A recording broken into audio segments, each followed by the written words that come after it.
நண்பர்களே, இன்றைக்கி very bad டே. இன்னைக்கு ஃபுல்லாக திரிஞ்சு ஒரே மீன் கூட என்னால் பிடிக்க முடியல. ஒரே விரால் மீன் கூட என்னால் பிடிக்க முடியல. ஒரு 10-15 முறை கரெக்டாக கேட்ச் ஆச்சு, நான் லாக் ஆகலை. இன்றைக்கி ஒரே மீன் கூட என்னால் கரெக்டாக பிடிக்க முடியல. நான் பிடிக்கிறது சரியான முறையாக இல்லை சரி இல்லையான்னு தெரியல. ஏன்னா என்னால் ஒரே மீன் இன்றைக்கி பிடிக்க முடியல. இன்றைக்கி ஃபுல்லாக தெரிஞ்சேன். ஒரு நாள் ஃபுல்லாக எடுத்தேன். நான் அப்படி கட் பண்ணி ரிவேஸ் அடித்து சின்னதாக ஆக்கி உங்களுக்கு போடுறேன். ஒரு நாள் ஃபுல்லாக பிடிச்ச வீடியோவை கம்ப்ரஸ் பண்ணி சின்ன கட் பண்ணி போடுறேன். என்னால் எவ்வளோ முடியுமோ அந்த அளவுக்கு இது பண்ணிடுறேன். இது ஏன் போடுறேன்னா, நான் மீனில் பிடிக்கிறேன், மீன் பிடிக்கல. விரால் மீன் பைக் காஸ்டிங் ரீல் எடுத்து போனாலும் ஃபின்னிங் ரீல் எடுத்து போனாலும் ஒரு நாள் ஃபுல்லாக மீன் பிடிக்க போனால் கூட நினச்சா மாதிரி எல்லோரும் வீடியோ போகிற மாதிரி நிறைய மீன்லாம் கிடைக்காது. 1-2 தான். இன்னும் 5 நிமிஷம் டைம் வேஸ்ட் பண்ணி இந்த வீடியோவை பார்த்து ஒரு நாள் ஃபுல்லாக மீன் பிடிச்சி 5-6 நிமிஷமாக போட்டுருக்கேன். இன்னும் 6 நிமிஷம் நீங்கள் டைம் வேஸ்ட் பண்ணி பார்த்துட்டு மீன் பிடிக்க போனால் ஒரு நாள் ஃபுல்லாக வேஸ்ட் ஆகணும்னு ஞாபகம் வச்சுங்க. நான் வேலை வெட்டி விட்டுட்டு மீன் பிடிக்க போகாதீங்க.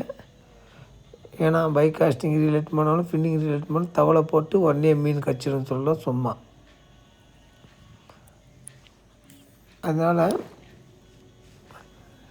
நான் ஃப்ரீயாக இருக்கேன். ஒரு பொழுதுபோக்காக போகணும், மீன் பிடிக்கணும். மீன் கிடைச்சாலும் கிடைக்காட்டியும் ஒரு டைம் பாஸாக போயிட்டு மீன் பிடிச்சிட்டு வரணும்னு ஆசை இருந்தால் மட்டும் இந்த ப்ராக் எடுத்துக்கின்னு போங்க மீன் பிடிக்க. ஏன்னா இந்த ப்ராக் வச்சு மீன் பிடிக்குதுன்னா ரொம்ப ரிஸ்க்கான வேலை. போனதெல்லாம் மீன் கிடைக்காது. ஒரு நாள் ஃபுல்லாக அலைஞ்சு 1-2 கிடைக்கலாம். ஒரு நாள் நல்லா விரால் மீன் மேய்ஞ்சி நிறையா இருந்தால், அதுவும் ஆக்டிவாக இருந்தால் அப்போனாலும் ஒரு 4-5 கிடைக்க வாய்ப்பு இருக்குது. இல்லைன்னா ஒன்று பிடிக்கிறதே ரொம்ப கஷ்டம்தான். அதனால் ஒரு நாள் ஃபுல்லாக மீன் பிடிச்சிடலாம், அது பண்ணிடலான்னு டைம் வேஸ்ட் பண்ணி நேரத்தை வீணடிக்காதீங்க. ஏன்னா நேரம் ரொம்ப முக்கியம்னு தெரியும்.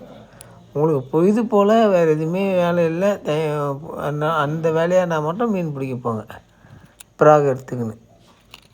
இல்லைன்னா மீன் பிடிக்க போகாதீங்க. இதில் மீன் கிடைக்குன்னு 100% உறுதியாகவே சொல்ல முடியாது. ஆனால் எல்லோரும் வீடியோவில் போடுறாங்க, போண்டே கச்சுன்னா வாய்ப்பே இல்லை. ப்ராகில் அன்றனா மீன் அங்கே விரால் மீன் இருந்தால் மட்டும்தான், அதுவும் மேப்பு மேலே இருந்தால் மட்டும்தான் அரிசி பட்டுன்னு அடிக்கும். இல்லைன்னா அடிக்காது. அதுவும் அதனால சொல்கிறேன். ஆகையால் டைம் வேஸ்ட் பண்ணாமல்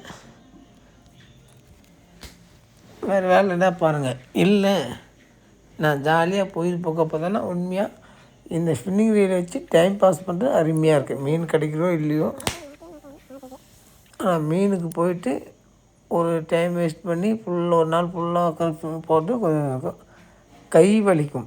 யாருன்னா சொல்லியிருக்காங்களா தெரில. ஸ்பின்னிங் ரீலாக இருக்கட்டும், பைக் காஸ்டிங் இருக்கட்டும், ஒரு நாள் ஃபுல்லாக தூக்கி வச்சுருந்தா கை கண்டிப்பாக வலிக்கும். அதனால் சொல்கிறேன். நம்ம மீன் கிடைக்கிற ஆழத்தில் போட்டு வலிப்போம். போட்டு வலிச்சுன்னா கண்டிப்பாக கை வலிக்கும்.